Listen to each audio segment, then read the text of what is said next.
All right, He Will Hold Me Fast. I'm doing this one in G formations. I do play it in open G. That's great for a guy key. But if you need to capo it to change it, then just as normal, you throw a capo on there and it's still G formations. So let's get into it. The basics are twofold. One is there's chords, and some of them can be tricky to jump to, and we'll show you a few of those. But the other thing is rhythm on this song.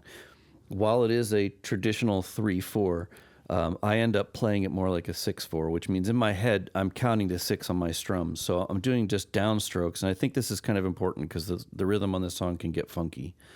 So when I'm doing the intro, I'll count 1, 2, 3, 4, 5, 6. 1, 2, 3, 4, 5, 6. 1, 2, 3, 4, 5, 6. 1, 2, 3, 4, 5, 6.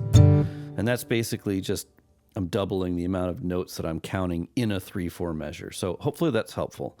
Onto the chords. So we're doing G formations with our ring finger and pinky locked and anchored into that position. That helps us to make these transitions between chords pretty quickly. And in some parts of the song, they need to be fast.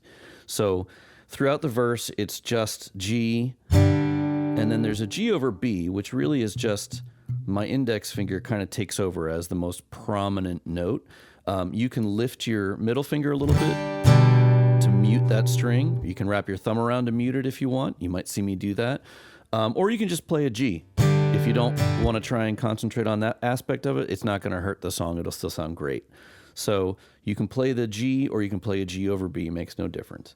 The C formation we'll use is this one where we just move our two fingers from the G formation over to this C formation. This keeps that ring finger and pinky anchored. Now there is, what's written in the music is a C over E and then a D over F sharp. You can just play a C and a D. I do a D sus because it keeps that ring finger and the pinky anchored, and then right back to the 1. If you want to add that E and that F sharp underneath of the C and the D, that's fine. You just play the complete guitar with your C formation. Normally we'd mute this low E, but we're just going to play it through. That's the C over E. And then here's our D. If I just wrap my thumb here, that gives me the F sharp. If you can't do that, you can try and bring your middle finger over, and that can work too. Or like I said, don't worry about it. Just play the C. Sounds great. So if you want to throw in the color, go for it. The tricky note or the tricky chord in the verse is the 3 major or the B major. Now, that's just going to be a power chord starting on the B. A power chord, for those electric guitar fans, is just that guy right there. So just these 3 notes is what makes the power chord. But the cool thing is you can play the open strings that are higher than that, and it's fine. It sounds great. Just try not to play the low E string. And if you do, it's okay. It's not the end of the world. But this sounds great. So how that comes through is like, through life's fearful path. Then we'll drop to that E minor.